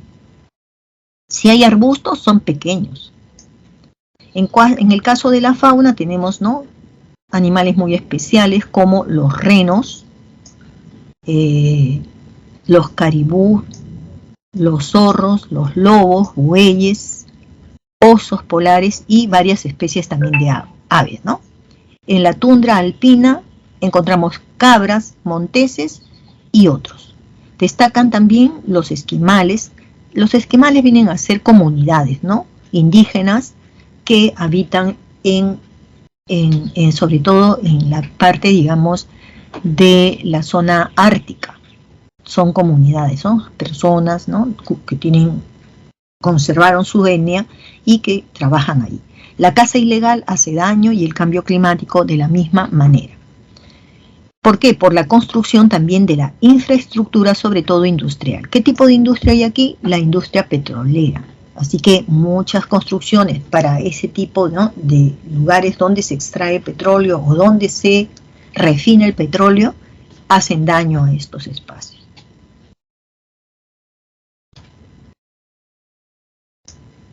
¿El desarrollo sostenible tiene que ver con esto que hemos visto, la gran biodiversidad? Sí, tiene que ver, porque como hemos ido observando, ningún bioma se salva de la acción humana, ¿no? El ser humano busca tener más recursos, la población crece y entonces cree que en base a esa necesidad de crecimiento también tenemos que seguir quitándole a la naturaleza lo que posee. Es eso lo que hace que en el año 1987, ¿no?, se produzca un evento conocido, ¿no?, como el informe Brundtland, o con el nombre Nuestro Futuro Común. ¿Ya? ¿Por qué toma el nombre de Brundtland? Porque una señora, una autoridad del Reino Unido, fue una de las más, digamos, líderes, una de las más importantes líderes que surgió a partir de la defensa del cuidado del medio ambiente, ¿no? Entonces, en suma, en síntesis, ¿qué importancia tiene este evento, no? En este evento, Nuestro Futuro Común trataba de decirnos, ¿no?, que prácticamente en manos de la humanidad, ¿no?, de todos los seres humanos, está esto. En nuestras manos está asegurar, ¿sí?, asegurarnos que el desarrollo sea sostenible. Está en manos nuestras. ¿Por qué lo recalcaba? ¿No? Porque si nosotros seguimos consumiendo y acaparando los recursos de la naturaleza desmedidamente, entonces lo que nosotros hoy día usamos, utilizamos y satisface nuestras necesidades, va a agotar esos recursos. No va a haber más para las generaciones del futuro. Yo estoy segura que ustedes en algún momento, no ahora, serán papás, serán mamás, serán abuelos, serán abuelas, serán bisabuelos, bisabuelas. Pero para esos bisnietos no va a haber recursos, o van a costar muy caros porque por la cantidad poquísima que hay, el precio va a aumentar. Entonces, la señora y los que fueron a este evento nos dijeron eso: está en tus manos que se cuiden los recursos para que tus descendientes puedan también gozar lo que tú estás gozando el día de hoy. ¿Ya? Entonces eso hizo que nos preocupáramos, pues, ¿no? Y se hicieron varios eventos. En el año 1992 se dio la Cumbre de la Tierra, ¿no?, que se conoce también como la Cumbre de Brasil, porque fue en Brasil donde, ¿no?, esto se convierte en el primer acontecimiento ecológico para proteger la naturaleza. Antes se habían reunido para concientizar, pero aquí ya habían acciones. Había que hacer algo, proteger a la naturaleza. Entonces plantearon, ¿no?, la idea del desarrollo sostenible, que es lo que hemos visto en la diapositiva anterior. Este desarrollo sostenible planteaba básicamente tres cosas importantes. Primero, la construcción de una agenda o programa 21, que viene a ser los objetivos, ¿no?, que debía tener el desarrollo sostenible. Segundo, la Declaración de Río. La firma de la Declaración de Río sobre el medio ambiente fue importante porque ahí se definían los derechos, ¿no?, civiles y las obligaciones, o sea, qué derechos le tocaba a las personas, pero también qué deberes le toca al Estado hacer por el bien del desarrollo sostenible. Se hizo luego la Conferencia de Naciones Unidas, conocida más como Río más 20, porque la anterior se había hecho en 1992, más 20 años, ¿no?, era ir al año prácticamente 2012. Entonces, ¿qué se plantea aquí? Se aprobó, ¿no?, un plan que se va a conocer con el nombre de El Futuro que Queremos. ¿Qué queremos? Es decir, se dejó a pensar a los que integraron esta reunión qué cosa queremos para el futuro. Es decir, ya era un plan para planificar, ¿no es cierto? La conferencia se enfocó en dos problemas principales. Primero, la economía verde. ¿Qué significa la economía verde? Significa que los países, ¿no es cierto?, más poderosos del mundo, que además son los que más recursos estaban acabando, entonces ellos debían de pensar en de qué manera se puede ayudar a la naturaleza a recomponer, ¿no?, digamos, sus características. Entonces la economía verde iba ajustado a compromisos especialmente para el bloque de países más desarrollados, ¿correcto? Y otro punto que también fue importante fue la erradicación de la pobreza. Entonces, ¿qué cosa tiene que ser que un pueblo sea pobre para que, o sea, relacionado con el desarrollo sostenible? ¿Qué indica eso? Que mientras más pobreza exista en el mundo, entonces, ¿qué va a haber? La persona pobre, si fuéramos totalmente pobres, ¿no? No somos pobres, pero no recontra pobres, ¿no? Entonces vamos aquí, este es un recontra pobre. Tiene que mantener a los hijos. Entonces, ¿qué hace? Si está en la selva, ¿qué hace? Va a seguir buscando tierras para cultivar. Va a seguir utilizando la técnica del arroz y quema. La pobreza lo lleva a eso. Claro que también hay personas que son ambiciosas, ¿no? Y quieren destruir la naturaleza. No, pero estamos aquí hablando de la pobreza. Entonces, tenemos que acabar con la pobreza y entonces en el desarrollo sostenible va a haber un objetivo que se va a llamar erradicar la pobreza, ¿ya? Entonces se plantea los objetivos del desarrollo sostenible o Agenda 21. Y luego, en la asamblea del año 2015, se desarrolla un evento que fue conocido como Transformar Nuestro Mundo.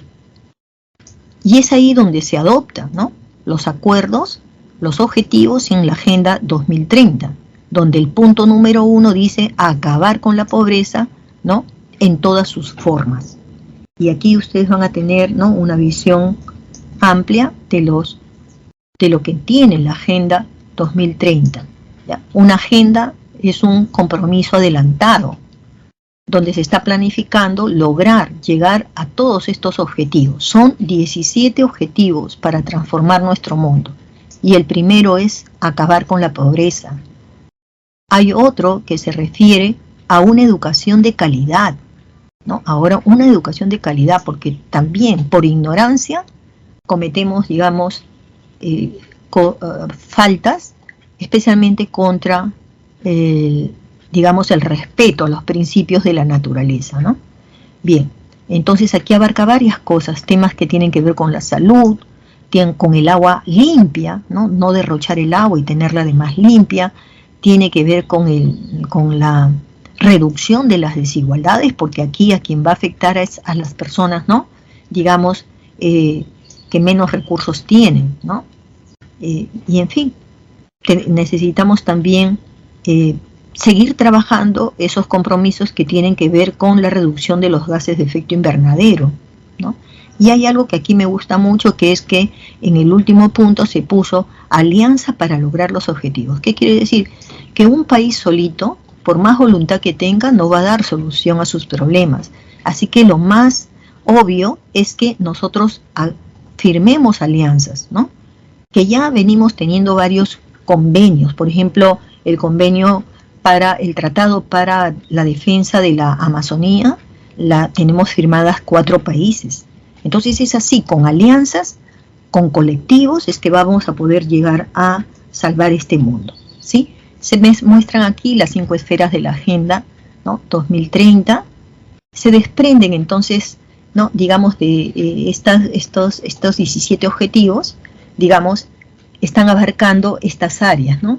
El área de las personas, ¿no?, sobre todo aquellas que sufren de la pobreza y del hambre, ¿no? La prosperidad que se asegura, ¿no?, que se quiere asegurar para todos los seres humanos, el mantenimiento de la paz, porque la paz, ¿no?, lo contrario de la paz es la violencia, entonces no queremos llegar a ese punto tampoco, ¿no? El partenariado significa implementar, ¿no?, la agenda a través de una sólida alianza global, ¿no? Por eso están esas manos cruzadas para buscar que ponernos de acuerdo con otros, primero con los países hermanos, ¿no? Y finalmente pues llegar, ¿no?, a que en el planeta, ¿no?, finalmente mejore, ¿no?, que haya las condiciones, ¿no?, saludables para todos.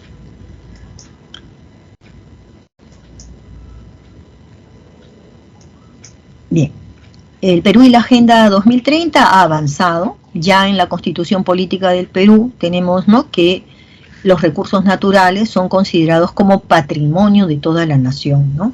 Y entonces el Estado está obligado a promover el uso sostenible de los recursos que posea nuestro territorio, ¿no? Y promover el desarrollo también de la Amazonía, ¿no?, con normas que sean bastante claras para que las personas además no cometan, pues, no, faltas ante ella. Lo que está normado ya es lo que se tiene que cumplir, no se olviden, ¿no? Si no, uno entra ya a un estado prácticamente de delincuencia. Vamos a ver estos ejercicios, ¿ya? Aquí nos pide qué nivel de biodiversidad hace referencia a este enunciado. Si me están hablando de la existencia de 52 variedades de maíz, al mismo tiempo podía haber sido papa, ¿no? Porque son muy diversas el tipo de papa, igualmente muy diverso es el maíz en el Perú, ¿no es cierto? Gracias a la selección que han hecho pues los agricultores, ¿no?, del maíz, ¿no?, se ha logrado una evolución cromosómica, ¿no? Ahí que estamos hablando, ¿no?, de cromosomas, ¿no? Quiere decir qué nivel de la biodiversidad abarca si estamos hablando de cromosomas. Ya sabemos que los cromosomas tienen que ver mucho con la herencia genética, ¿no? Eso es lo que trasladan los papás, los genes, ¿no?, a nosotros. ¿Ya? Aquí el nivel es el llamado genético. Siguiente, ¿no? Habla de los bosques, ¿en dónde? En Carolina del Norte. Está hablando de América del Norte, ¿ah? Por si acaso, ¿no? Pero ¿en qué parte de América del Norte? Dice en la zona cercana al Océano Atlántico. ¿Qué parte del norte es el Atlántico? El este. O, si quieren decirlo de otra manera, la parte oriental. No se olviden, ¿no? Son los más afectados. ¿Por qué? Por la deforestación. Esta reducción, ¿no?, va a conllevar a que en algún momento la falta de aguas para las comunidades. Sobre el bioma afectado determina el valor de verdad o de falsedad. Vamos a tener la respuesta correcta en E, ¿ya? En E. Porque se dan cuenta cuál es el error en E. Bueno, el falso ¿cuál es? Segundo, ¿no? La ecozona mencionada, ¿cuál es la ecozona mencionada si estamos hablando de Carolina del Norte? ¿Cuál va a ser el bioma? Bosque. ¿De qué bosque estamos hablando? Del bosque templado. O sea, al leer el enunciado tienes que darte cuenta, antes que nada, que se trata de un bosque templado, porque Carolina del Norte está en América del Norte, ¿no? Pero aquí, ¿qué te está diciendo? Parte occidental. Y aquí hemos dicho que no es la parte occidental, sino la parte oriental. Ese es el, digamos, lo falso que existe y lo demás son verdaderos.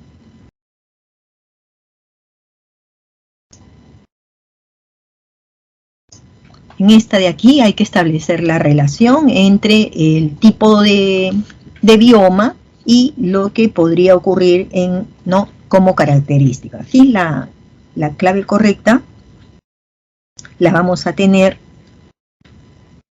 A ver, los bosques, no, ya hemos visto el 2, en el anterior ya habíamos visto, ¿no? Este es el 3, que viene a ser la relación. La relación correcta la vamos a tener en C. ¿Dónde está?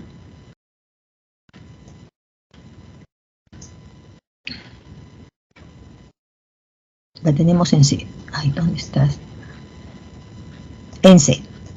Entonces la relación en C sería 1B, bosque tropical, la quema, ¿no?, de pluvisilvas, ¿no?, para fines agrícolas en el sudeste asiático, ¿no? Y ya sabemos que la quema es mala, ¿no? Es mala. Tenemos la 2, ¿no?, que viene a ser la taiga con la tala, porque taiga es bosque, entonces, y bosques que quedan en zonas frías como Escandinavia. Luego tenemos el caso de la tundra la relacionamos con que la tundra está en suelos que son de hielos, entonces la liberación de metano por pérdida del permafrost en Alaska, y Alaska tiene zonas pues congeladas, ¿no? Y finalmente el 4, que viene a ser la sabana, por el sobrepastoreo en los alrededores del Parque Nacional de Serengeti, ¿no?, de Serengeti, que queda en Tanzania. En Tanzania, estábamos hablando del África. Esa es la respuesta correcta, la clave C. Y luego tenemos en el ejercicio número 4, ¿no?, sobre el desarrollo sostenible y las metas que tienen que alcanzarse. La respuesta correcta la vamos a tener en B. Entonces aquí lo único falso sería este 2 es falso. Los otros son verdaderos. ¿Por qué sería falso el número 2? Porque los servicios de acceso al agua potable, es decir, a la disponibilidad del agua, se relacionan con qué objetivo, ¿no? Con el objetivo, ¿no? 6 del desarrollo sostenible, es decir, tener agua limpia y también saneamiento, ¿no? Agua limpia y saneamiento. Eso sería lo correcto, pero aquí no lo dice, ¿no? Aquí dice que esto se ha mejorado. No, la contaminación del agua ha empeorado la situación de la misma, ¿correcto? Entonces estos son los ejercicios y las respuestas. Captura de pantalla 1E, 2E, 3C y 4B. Me parece, no me acuerdo muy bien, que en la pregunta 4 no tienen ustedes alternativas, ¿no? Si no la tienen, miren lo que dice acá abajo de la 4, ¿ya? La respuesta es B, ¿no? Que trae el número 1 en romanos, 3 en romano y 4 en romanos. ¿Ya? Esa es la respuesta correcta. 1 en romanos, 3 en romanos y 4 en romanos. Ok, entonces ahora sí nos vamos, porque el tiempo corrió.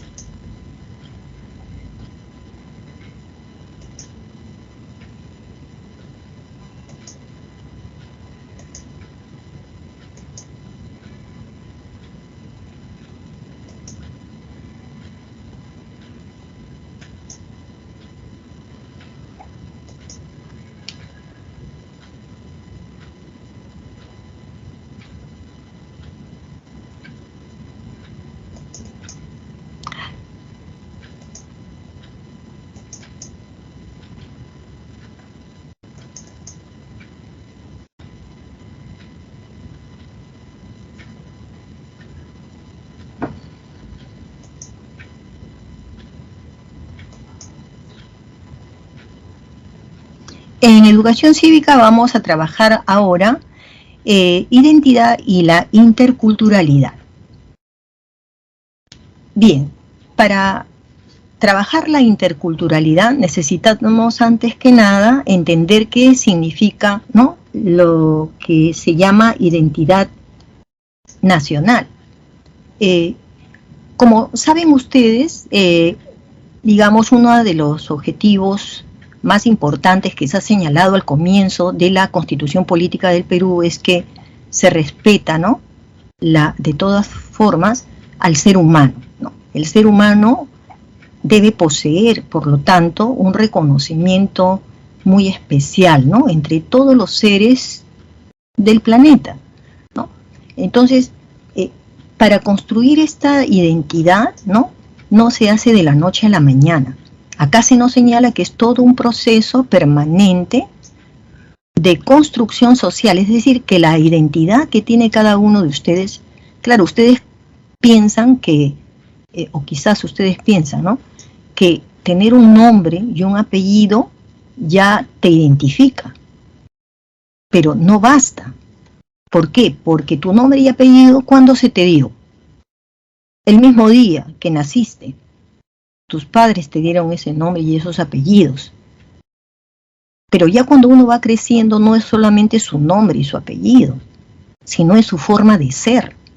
Y tu forma de ser no la hiciste solo, sino lo hiciste a partir de las relaciones sociales que comenzaron en la familia, después con los amigos, con los vecinos, después en el colegio, después va a ser en la universidad y finalmente va a ser en tu centro de trabajo. Es una construcción social, libre y consciente.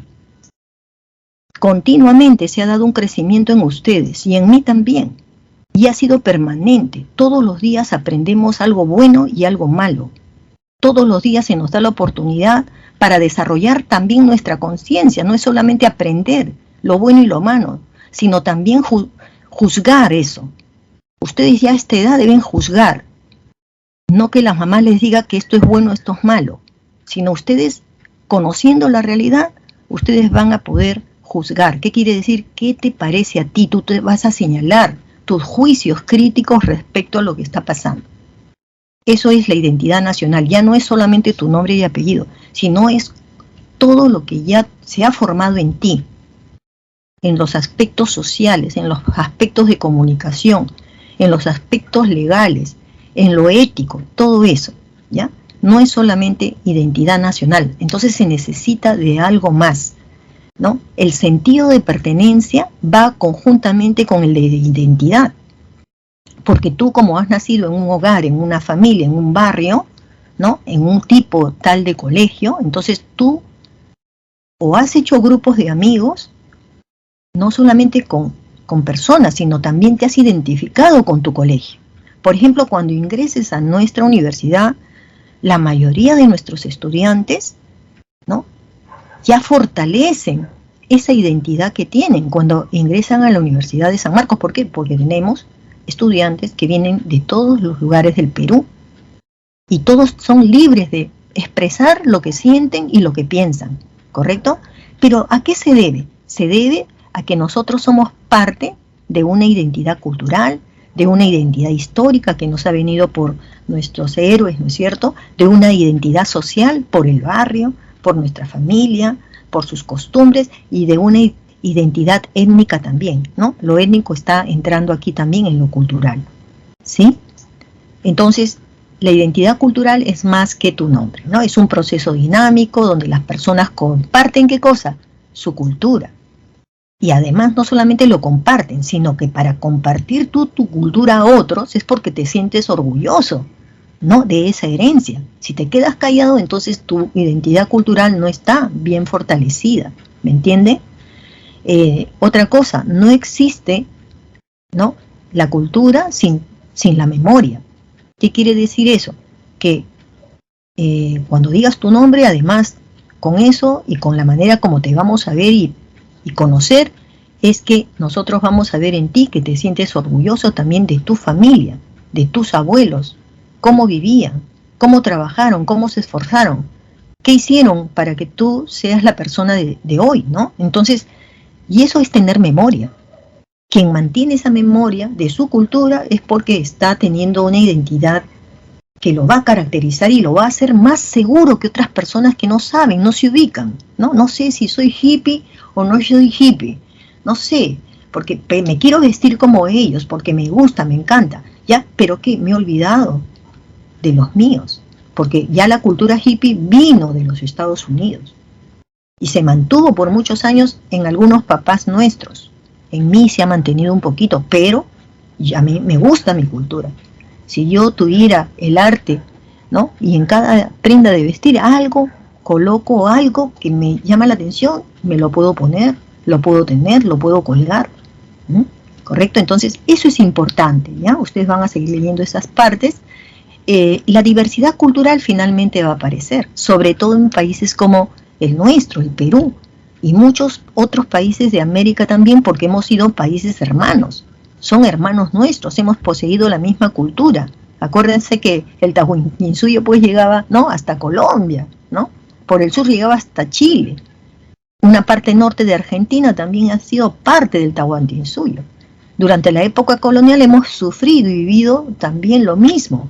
Entonces, va a suceder entonces que toda esta diversidad, que nada más le estoy poniendo como ejemplo lo nuestro, que es nuestra historia, ¿no? Colonial, nuestra historia incaica, eso ha sido reconocido también para otros países. Y finalmente la UNESCO, que es parte de la ONU, la UNESCO hace todo tipo de apreciación que tiene que ver con la educación y la cultura.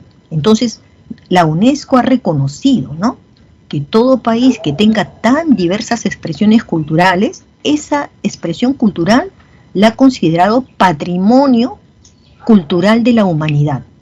No quiere decir que se han apropiado de nuestra cultura, no, sino que han resaltado esta categoría para que el mundo entero comprenda que Perú es una parte importantísima del desarrollo de muy variadas culturas. Y eso puede servir también, ¿no?, un conocimiento que van a adquirir muchas personas en el mundo y que van a querer viajar hacia Perú, a conocer el Perú, porque en un solo viaje van a conocer muchas y diversas expresiones culturales. Y eso va a ser fuente de desarrollo para nosotros, porque de esa manera explotamos nosotros nuestro turismo. ¿De acuerdo? El turismo nos va a hacer crecer. La diversidad cultural en el Perú se puede medir. Por ejemplo, somos diversos en los idiomas que hablamos. 48 idiomas hablamos en el Perú. 48.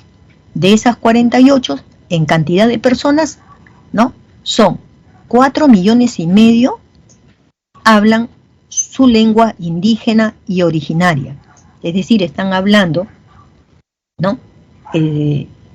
Son 4 millones de personas. Esas son las que hablan las 48 lenguas indígenas. Más de 4,5 millones de personas, ¿no? Ahora, en el Perú, por ejemplo, de esas 48, 44 lenguas son lenguas de la Amazonía. Solamente de la Amazonía, miren, 44 idiomas hablan allí, ¿correcto?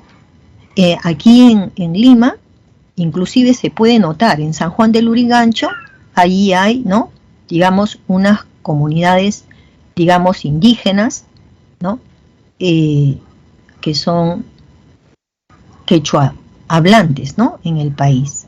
Este es el distrito con mayor cantidad de quechua hablantes en el país, solamente en el caso de San Juan del Lurigancho. Y por ahí también tienen, por ahí un barrio donde se habla lengua de Amazonía, ¿no? Bueno, entonces, vamos viendo aquí.